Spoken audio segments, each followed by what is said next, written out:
My name is Louis Wozniak, and I'm a professor with the University of Illinois at Urbana campus. Last February 12 actually, I began my second 50-year term as a professor at this institution.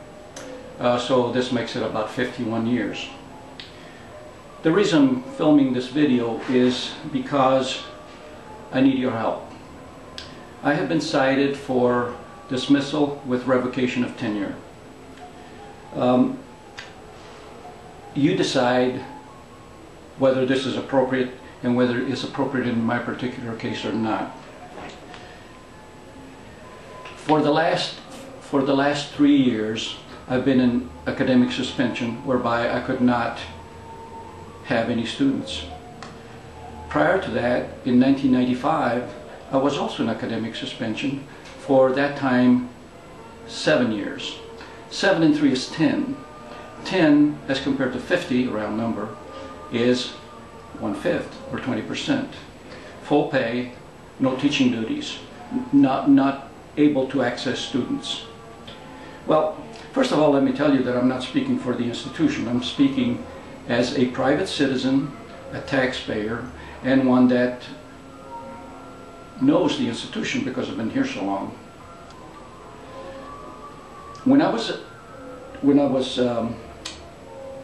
discharged from teaching duties 3 years ago, our Committee on Academic Freedom and Tenure clearly stated to the administration that this could not be done without having a hearing first on the accusations. Well, this wasn't done. Finally, 2 years later, the suspension cannot last more than 30 days according to the statutes of the university. Well, finally, at the beginning of last year, 2012, they did file accusations or allegations and we opened a hearing for dismissal, again with the Committee on Academic Freedom and Tenure. The hearing, defense of the hearing, it's not quite over yet because it's going to go to the Board of Trustees. Cost me around $100,000 in defense attorney's fees. I would estimate that the university spent 8 to 10 times that much. The order of 800,000 million, somewhere in that ballpark. Of course, the numbers will not show because the cost is being internalized and it will not be seen in its fullest. They've just hired an attorney from Chicago that will be posing the case against me, and of course I'll have to defend myself again. If you're talking about $800 to $1 million, what do you conclude? Well, it depends on whether the charges are true or not. If they're not, I think that the university just has too much money.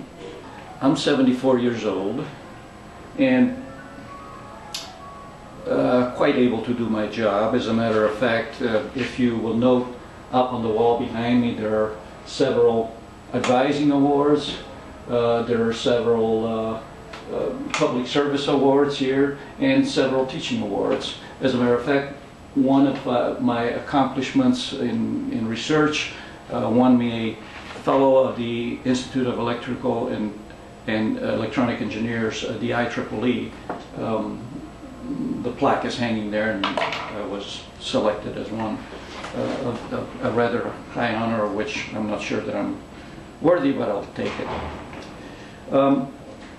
Also, I'd like to mention that back with this costing again, 74, how long can I last? Well, I would guess maybe if nature will let me, maybe another 6-7 years at $85,000 a year. That doesn't approach the amount of money that was blown on this hearing. As I said, it's been going on for a year, and I've had to fight and fight to get the information. The university doesn't respond to freedom of, well, they do respond to freedom of information request, but look, here's a request, note the redactions. Well, it goes on. There are other pages. The similar thing applies, so they will give absolutely no more information, or not even the information that they should be giving. And if you look at this carefully, which is on the Google site, you will find that all of the higher-ups, from department head, dean, chancellor, and so on, all those names were redacted if they were there. Of course, one doesn't know, but I do know that they were there. What they left is a lower echelon employee, non-tenured. So it appears that if, you know, the sky falls, somebody is going to get hit, and it will be her.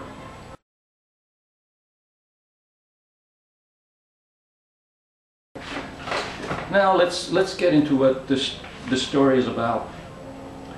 The department which I work, which is now the Department of Industrial and Systems Engineering, solicits the graduating seniors every year to elect their best teacher, and this teacher is awarded at a ceremony, and he's given a plaque. And when I came back from my first suspension, which was from '95 to '02, I said, you know, I'm going to work for those kids. I'm really going to teach. I got the award, and I've been receiving it every other year since, because one cannot receive it consecutively in 2 years. So in '09, when I went to the banquet, sure that I would have gotten it, it was submitted to somebody else. I was kind of shocked, and I thought about it, and I said, well, no, this can't be, it can't be right.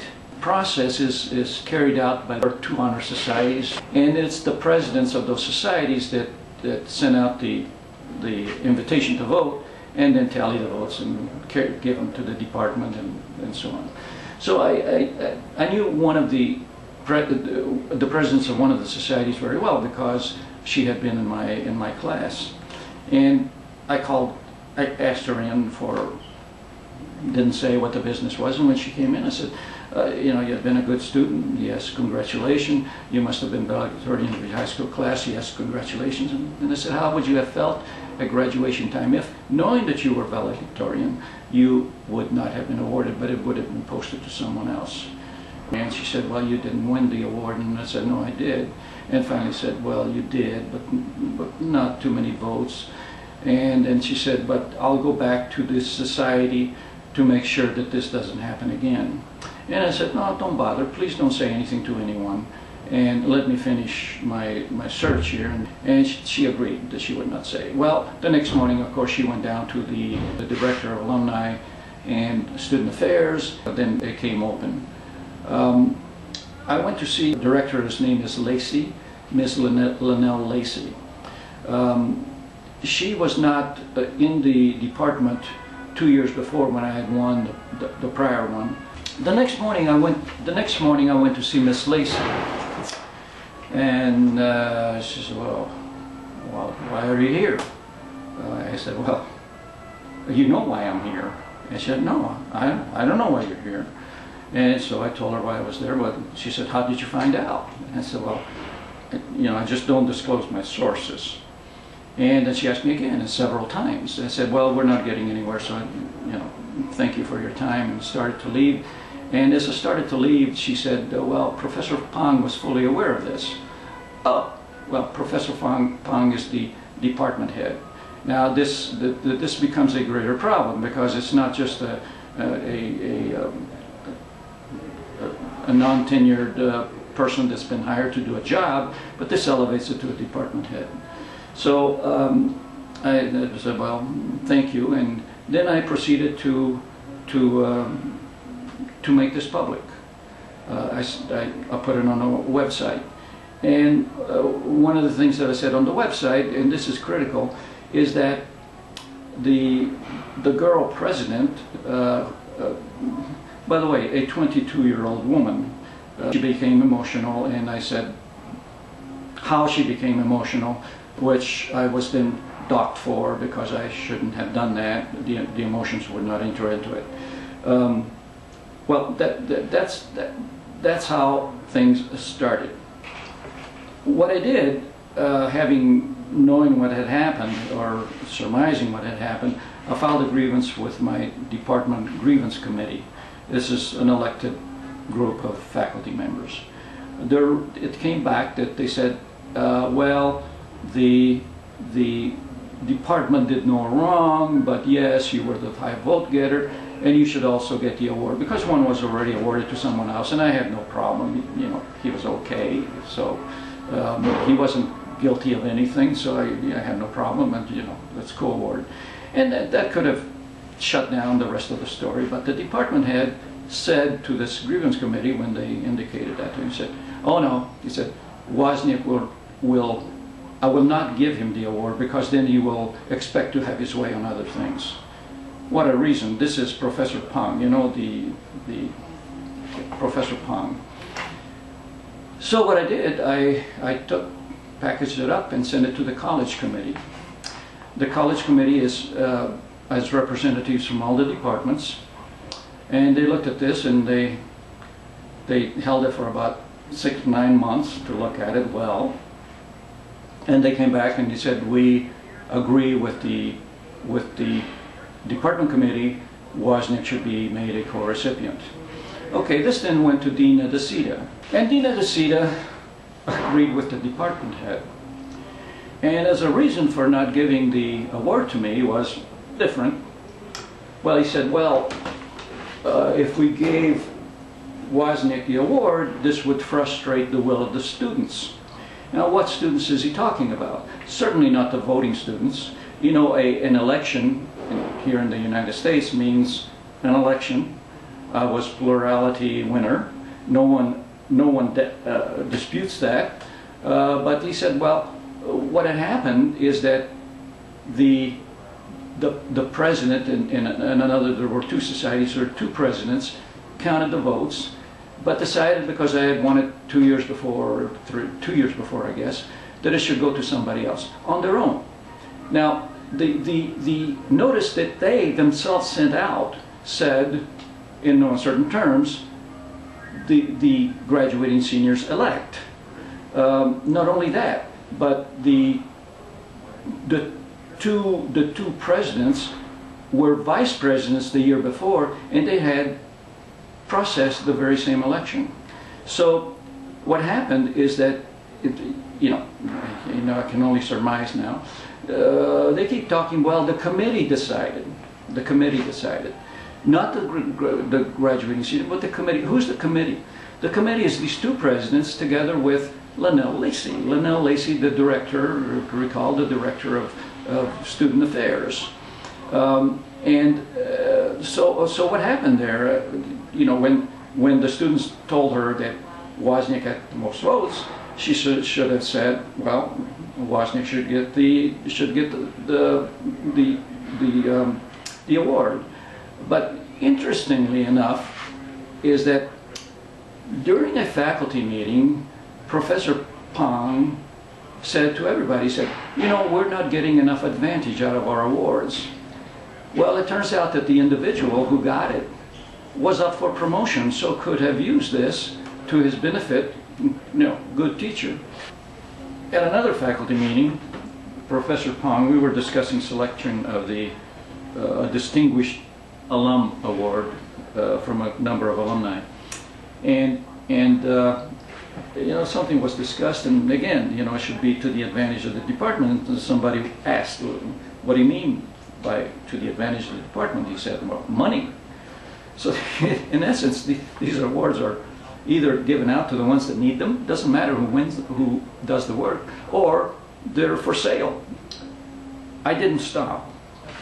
I tried to go on to a higher court, which is the Faculty Advisory Board, but they didn't take it.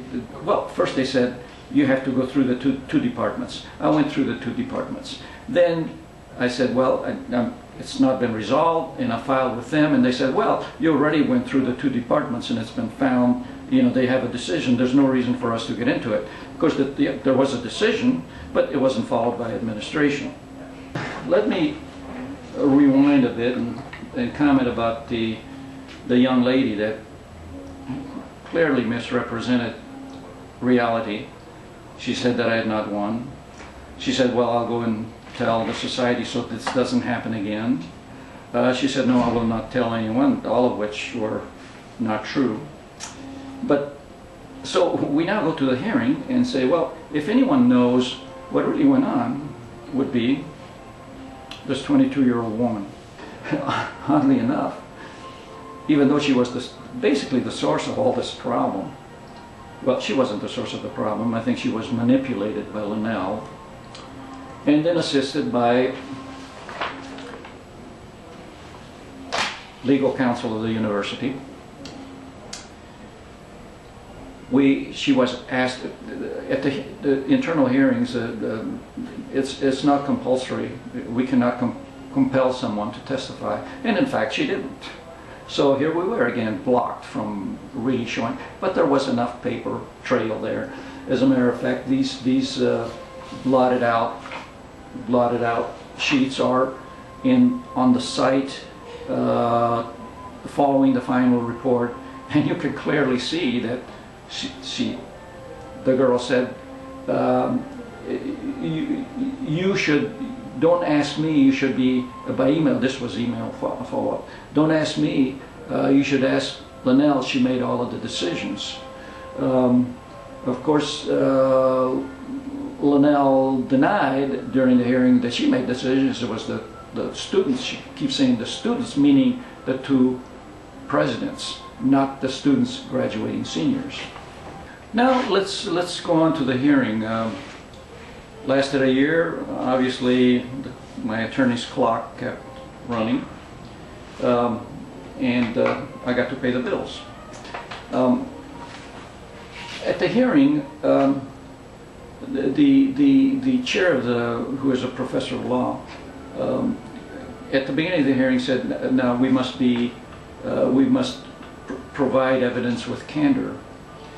I don't know exactly what he meant, or we understood it. You know, we brought all the material we had, and so on. The university didn't, obviously. They tried to hide as much as they could. They did bring Professor Pong to testify, and I'll go into that in a minute, and Dina DeCita. Well, it turns out that Dina DeCita, the one that signed the complaint that went up to the chain of command to have me dismissed, didn't know anything. He was able to answer all of the questions from the attorney from the university, because she would say, well, that is not right, is it? Or you didn't do that, did you? So he was able to answer that. But when he was cross-examined by my attorney, he didn't know anything. As a matter of fact, my attorney said, you really don't know squat about this. It's all on the record. I mean, before the hearing even began, I tried to get the two presidents to give me some information. They wouldn't. I went to my attorney and said, what can I do? And he said, well, there's no way to compel someone to give testimony in the state of Illinois without suing them. I said, I need that information. Let's sue them. Well, you have to put a price. So we put a price. I said, but I really don't want any money. But the university went to my attorney and said, you know, the ladies don't want to be bothered, and so my attorney said, well, are you their attorney to be representing them? And this Miss Clower, the attorney for Laura Clower, the attorney for the university, no, I'm not her attorney.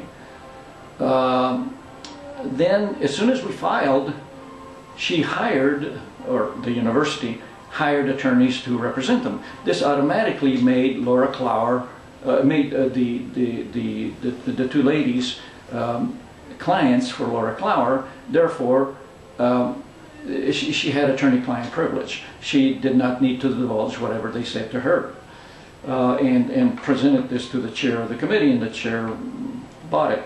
You know, it's your candor, but you know, so you're the representative. So we were really never able. As a matter of fact, when it came time for the one lady to testify, the committee chair asked, well, what happened to her? Well, the attorney said, well, I just lost track. There were the allegations are five. There were 5 charges, and again, they're on the site under allegations. but during the summation or the whatever the hearing committee did, they divided the first one, which was this business of the teaching award, into 7, I believe, or something like that. It ended up with 12 things. I really never had the chance. I didn't know that they were going to close them up. So the various pieces of the first one that they decided to consider, I didn't necessarily have the chance to respond to them, which I could have. But so they did that. One in particular, I want to comment to show you to the extent that the university went to try to nail me. It comes to pass that the teaching award was spring '09. In spring 10, I had as advisees a group of 4 students. These are senior design.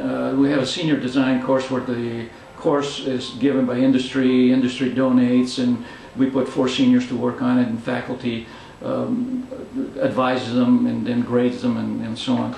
So in these 4 students, there was one that I really didn't know because she was on a different track. It was industrial engineering and general engineering. I knew one of the presidents well, the other one I didn't know.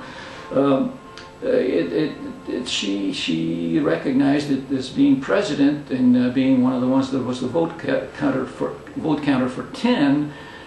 She felt that she might be in peril because I was her grader. There are 2 graders, and each gives a grade, and then they negotiate if there's a discrepancy between the 2, and then the grade is turned in. And the grade goes to this Mr. Wildblood, again, not a professor, who administrates the course and goes out and finds the projects. And then he turns in the grade and with the bookkeepers, and they go on their transcripts. This 2010 Honor Society president somehow felt, well, she knew what had happened in '09, and I apparently, not that I had really expected to get the award, but in 10, who knows how I was counted in 10. You know, after '09, I don't trust anything. She felt that I may not be objective in grading her report, and thus would end up with a lower grade than she should. So she went to Wildblood, and Wildblood basically said to her, "Don't worry about it. You know, don't pay attention to Wozniak. We have another grader, and if there's much discrepancy, we'll just not consider his grade and just give you the grade of the other grader." And obviously, from my side, I said, you know, this report lacks very early in the game and drafts. I said, you know, you have this, but you also have to have that. You need to show this, you need to show that to be a cohesive package. Well, they never did do that. They never did what I asked them to. They minimally did one thing. I think they put keywords in, but as far as the substance of the technical stuff, they didn't do it. Came at the end of the semester, and they turned in a draft of the final report. And the draft didn't do anything that I had asked them to do. So I wrote on it and said, this is a D- or an F. I mean, it just doesn't meet professional standards. And turned the draft back. Normally they come back with a final report, but they never did. They never did. And so I thought, you know, something is funny here. I was able to see the comments of the other grader, and she was able to see mine, so I knew what was going on. She graded them consistently high. I recall one comment that she made, well, the letters on this figure are too small. God, you know, I was making substance comments. I didn't particularly care about format, but I was making substance comments for the progress of the project. But the other grader never did. And sure enough, I thought, well, you know, there might be a discrepancy. There might be something wrong here, because this other grader never came back to me. I turned the grade into her to see if it was the correct grade, and then turn it into this Wildblood. But she never came back, and I called her and said, you know, it's your responsibility to come back and harmonize these grades. But she said, well, I just didn't do it. You understand that throughout this process, never anyone came to me and said, Lou, you know, these students are concerned about their grade. They think that you may not be fair and impartial. You know, we'll take you out, or please shape up, or whatever. But no one has ever said that. Wild Blood did go to Professor Pong, according to his testimony. Professor Pong said, well, what should we do? And Wild Blood said, well, we'll just use the grade of the other grader. And Professor Pong, according to Wild Blood, agreed. And when we tried to nail Wild Blood at the hearing, which he did testify, he said, well, you know, I was under the impression that he had the right to do that. Well, academically, you don't have the right to do that. A non-tenure person cannot trump a tenured person. There are processes for that. There's a capricious grading committee. They never mentioned capricious grading committee to the students because it had happened once before, and I survived it because I was right. Also, it was pretty clear why the students turned in a crappy report, if you will. They didn't have to do what I asked them to do.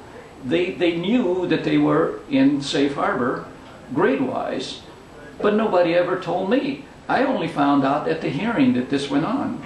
Now, when you read the final report, you might note that it's mentioned. It's mentioned in the tiny footnote by the committee that did or by the chair or whoever wrote it, but it's not carried on. This is probably the biggest sin in the entire story, that you just don't. You know, tenure means competence in doing a job. If you're not competent, then you remove tenure, but you just don't cancel out a grade and give whatever grade you want. That's academically, legally you can do that, but not academically. You know, I can tell you stories of some of the other charges that were made against me. One of those charges was that I allowed the videographer to come to the class and take the other video, the accompanying video, and without having a written permission from each of the students. Well, you know, they made that a charge. That flew like a lead balloon because, as it turns out, the College of Engineering, when they video classes, does not require a written permission. And as a matter of fact, and it's substantiated by 11 or 12 students that responded to my request to verify. The first thing that I did when I went into the class, I said the videographer was back of the room, and as they entered, they had to go around him or face him and could see him. I said, this class is being videotaped. The video may go on YouTube, and if you do not wish to be videoed, please raise your hand and I'll seat you to the back of the room where you will be out of the view of the videographer. Okay, so obviously the committee, you know, threw this charge out immediately. Well, actually, this next charge is also it's not a charge; it's an incident. It's also in conjunction with the videotaping. Before I allowed, well, actually after, because I knew that there was no paperwork required, I went to the Department of Continuing Engineering Education, and I said, well, do you require, I knew them because I had been videotaped before, and never was a requirement that the students sign off on it. So I said, do you require permission? Oh, no, we don't do that unless they're giving a presentation, but during a course, no, we do not. And I wrote this up, and so we get this, my attorney gets an email from Laura Clower, the attorney from the university. She says, you know, I am the attorney for all of the university. Every person in the university is my client. and any information you need, you have to get through me. Well, this is not true. Clients with various attorneys can get together. It's just that an attorney cannot go directly to a client for the other side. This is not permitted. So she was trying to you know, prevent this note from being made in public record, so that she could just, you know, make the charge stick, and of course it didn't stick. I want to make it quite clear what I did with the grade for the senior design. I felt that it was not a passing grade. However, I thought, well, if the company wanted garbage, they got garbage, so I called the company. And the company said, well, they might be okay in a, this was with the Flint company in Streeter, Mr. Supergun, I believe was his name. I said, well, you know, they might be okay in a cubicle somewhere, but I wouldn't hire any of them. Very, very displeased. I asked for this, they gave me that. It's not what I wanted. I filed a grievance against, I think, Wildblood for the grade that was given, and the committee came back and said, basically, you're right. The course is out of academic control. You know, we need to. I suggested that we have, in case of irreconcilable differences, that we have a panel of other professors that will look at it and decide who's right and who's wrong. Before I actually gave them a grade, I said, well, you know, they're smart kids. They were just not advised properly. The other grader was an assistant professor, you know, just new kid on the block, really didn't know the subject of the stuff, and so I said, you know, it's not their fault. I'll give them a C. That will average out to a B, and you know, they can live with it. It'll be a lesson for next time. Well, of course, my grade was disregarded, and this is how it appeared in the final report. And as I say, Wildblood said that Pong approved it. Pong denied it. So that's the way it went. But it was found, that was found in my favor, and there was some nasty remarks made about the way the department behaved on that one. This Academic Freedom and Tenure Committee wrote its final report. We objected to it. The university objected. We objected on substantive what they wrote us. According to the evidence, the university objected to it on procedural grounds, and you can read on that, about that. It's on the site. It's the summations. It turned out, as I pointed out, they took the one charge that was that had to do with the teaching award and expanded out into 7, 5, whatever it was. But I ended up being 12. They found me basically innocent of 11 of the 12 charges. On the 12th one, which was one of the offshoots of the teaching award, they begged to differ. They claimed that in that case I should be sanctioned, not dismissed. The entire committee unanimously said that what I had done was not dismissal material, and passed it on to the president, who decided that he was going to dismiss anyway. What happened with the one was that it said that I was insensitive. Well, what they call me, let's see, I think I have it down here, the words that they use, it's there in the final report. They said that I was single-minded, self-righteous, insensitive, and obsessed with the whole situation. You understand that this was, what we're talking about is, did I disclose the emotional status of a 22-year-old woman who had lied to me? I guess in retrospect, I would probably not disclose her emotional status. As a matter of fact, I went to the video where it was posted, and I redacted the 3 words that I said that that they found offensive.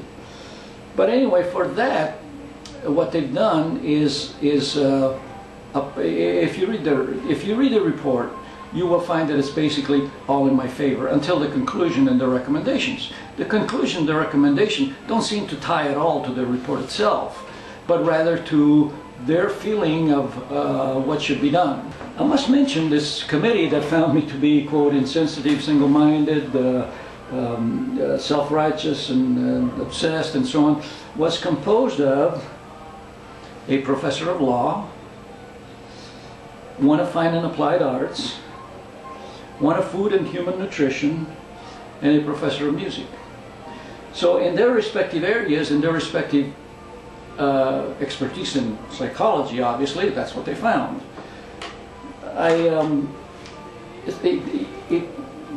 They, in addition to finding that this was not a sanctionable by dismissal offense, they said nonetheless it was sanctionable. And what they did is applied a muzzling order on me. They said I shall not talk publicly about the teaching award, and I should forget about it, and whatever. You can read what they wrote in the conclusion. I do not accept the findings of the CAFT, of the Committee on Academic Freedom and Tenure. They're not. You understand, this is academic freedom and tenure that's applying a muzzling order. I will not have a muzzling order applied to me. I will be conscientious and careful about what I say, and I believe that I've done this throughout this. But you know, someone has to speak out. You cannot let administration get by with whatever they want to do, which is exactly what they're trying to do. I believe that the committee had in mind protecting administration, not protecting the First Amendment rights of the accused, for example.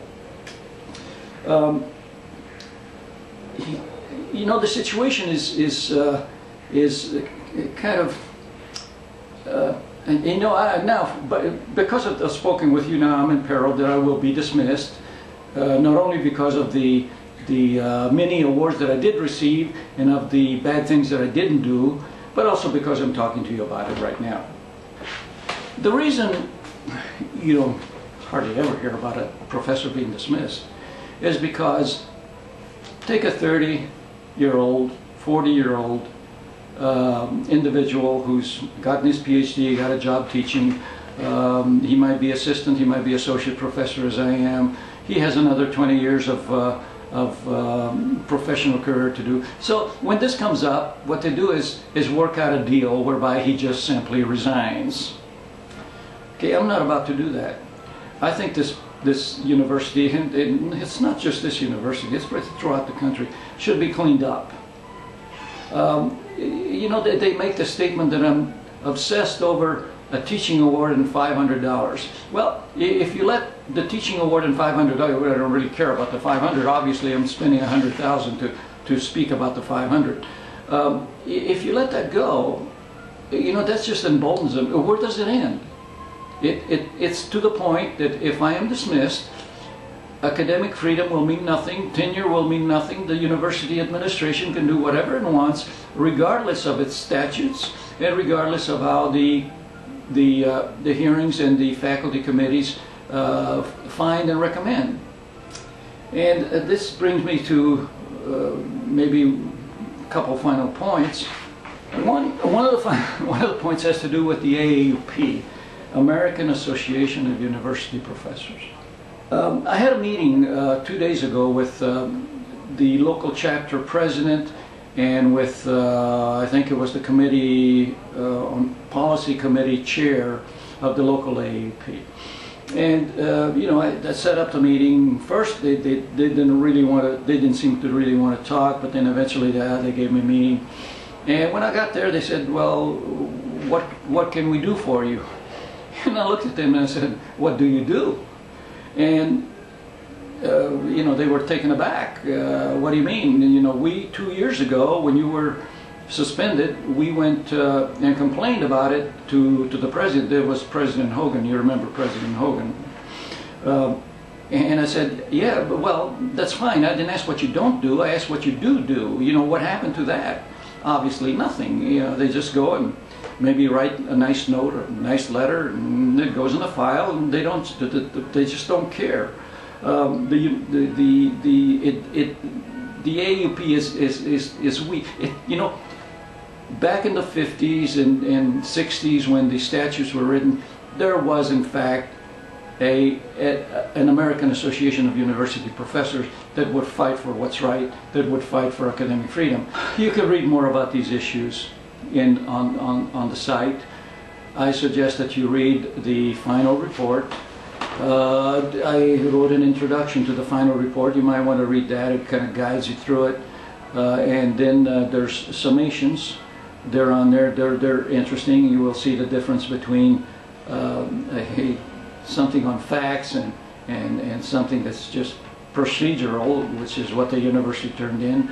There are objections to the final report, and you know, at 74, I happen to be probably one of the few that first of all can afford to go through a process like this, and second, that will lose nothing even if I'm dismissed. I mean, yes, I will lose something. I will lose my ability to teach. I honestly feel that just because retirement is possible, one can still contribute to his profession and to the country as far as that goes. Really miss the teaching. I mean, it's unfortunate, but I'm not going to rationalize principle and kowtow to the administration just so that I can teach. And, you know, it's a bitter pill. I am hoping to be able to get back to teaching. I think that I have 4 or 5 years left. On my final evaluations, I always ask the students to please let me add another question. I'm the age that I am, and although I feel that I'm contributing, it's possible that because of the age difference, I'm really not delivering the material in a way that you can you know, pick up and benefit by it. And invariably I get, oh no, another 10, another 15 years, just please keep teaching. It's been you know, it's been a great course. You're very fair. And I get all these positive comments. You know, just not ready to go and open a can of beer and sit on the deck and pass my life that way. So I am hoping that you will take the time to read a couple of things on that site, and I am hoping that you will realize that you know, I have here, this is a gift from a group of students that I had, and it says grandkids all the way around. I typically refer them in class when I send out a homework. I typically say adorable GKs. GK stands for grandkids, and I give them the homework, and they'll email back GPA or Grandpa or something like that, and you know, we get along fabulously. Obviously, I get some that don't like my course, don't like me, but I know one thing: if everybody likes me, I'm doing something wrong. I'm not doing my job. I hope that you will take up keyboard, I guess. You know, I used to say pen and pencil in my days, but I have included on my site a file of addresses to the legislature, the Committee on Higher Education, for the General Assembly of Illinois, for the Senate of Illinois, for the Board of Higher Education, and for the Board of Trustees. And I hope that you will go ahead and write your thoughts and just send them in. I also have the addresses, the email addresses of some newspapers. I have the email addresses of some of the university officials. Please contribute, and I just am so grateful for those of you who have done that. Actually, I would like to finish with something else. I've received, you know, dozens of letters, positive letters from students that have been out a few years, or not students anymore, alums. There's one here that I'd really like to read to you, and It's also on the site, but it almost brings me to tears reading it. Here, I received it from a Drew last name. Grandpa, I was thinking about life the other day and where I'm at, and I thought of you. A few simple words you had given over a vegetarian meal to a young, lost engineer meant more to me than you may realize. Simply stating that myself and my peers are individuals and are worthy and capable of success gave me so much fuel to drive me to graduation. I want to thank you once more for just being a caring, loving, inspiring inspiration to my life. Love to hear how you're doing. Okay, I briefly replied to that. Adorable GK Drew, thank you for the beautiful thought, but I must disagree. The statement didn't give you fuel. It was there all the while. At best, it made you aware of it. Nonetheless, if you feel you've received something, then you have a debt to repay. When you find yourself in similar situation, but with roles reversed, you ought to do the same over and over. Hopefully, someone will write you a thank you. Thank you.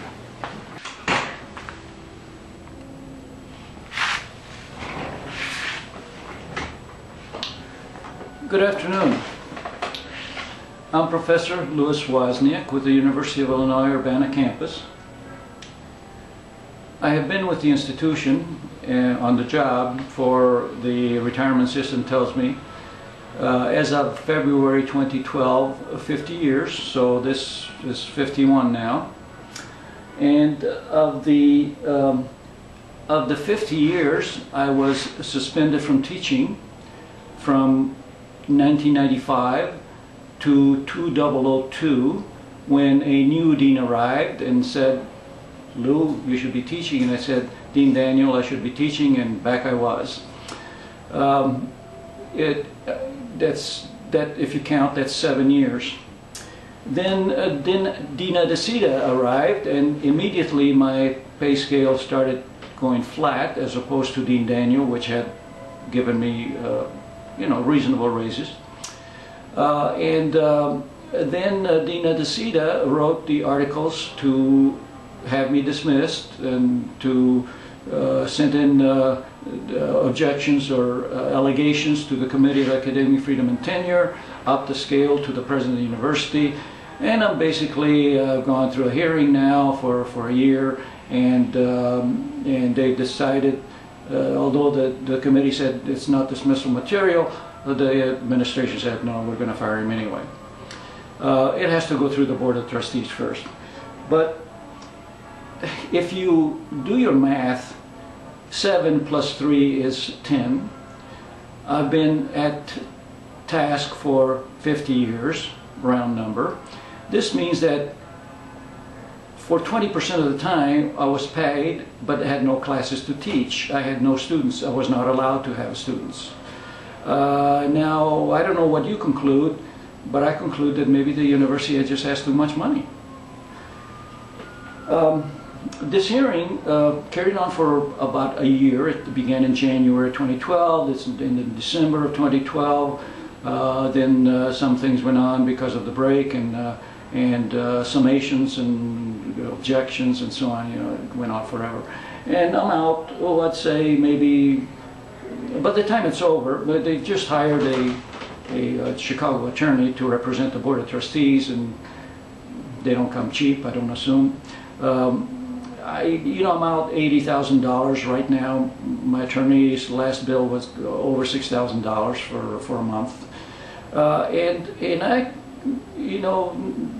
knowing how the ratio goes, I would say that the university is out 8 to 10 times maybe the amount that I'm out, maybe 800,000, maybe up to $1 million, maybe a little less. But that number, of course, will never show up because their expenses are internalized as much as possible. The people are there, they use their time for this, and nothing goes on the books. Now, if you think in terms of 100,000, or you know, close to 800,000, let's call it 800,000, then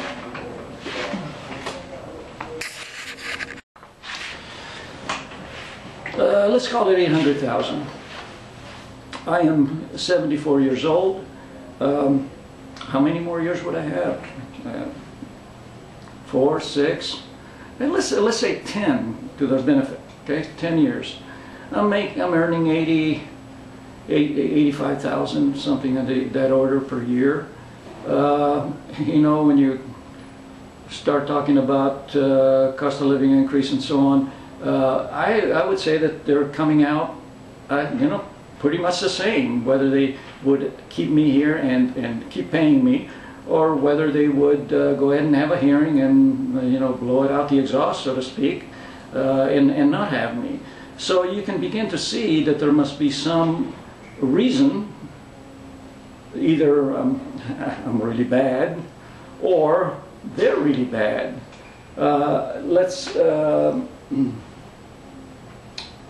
Oh, yes, I want to make it quite clear that I am not speaking for the institution. I am a professor in this institution.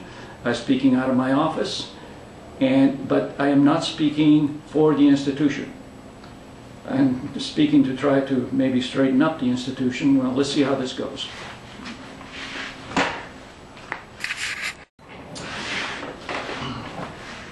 In the 50 years, I must have done something. I have a wall behind me that represents some of the things that I did. In the center here you see, and they're not all on because I, you know, just got tired of posting things, but in the center you see advising awards, the light colored ones. There are public service awards that are on this side.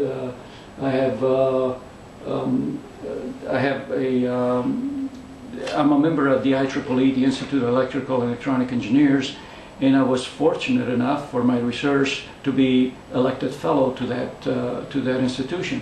And the large white certificate on one end is that.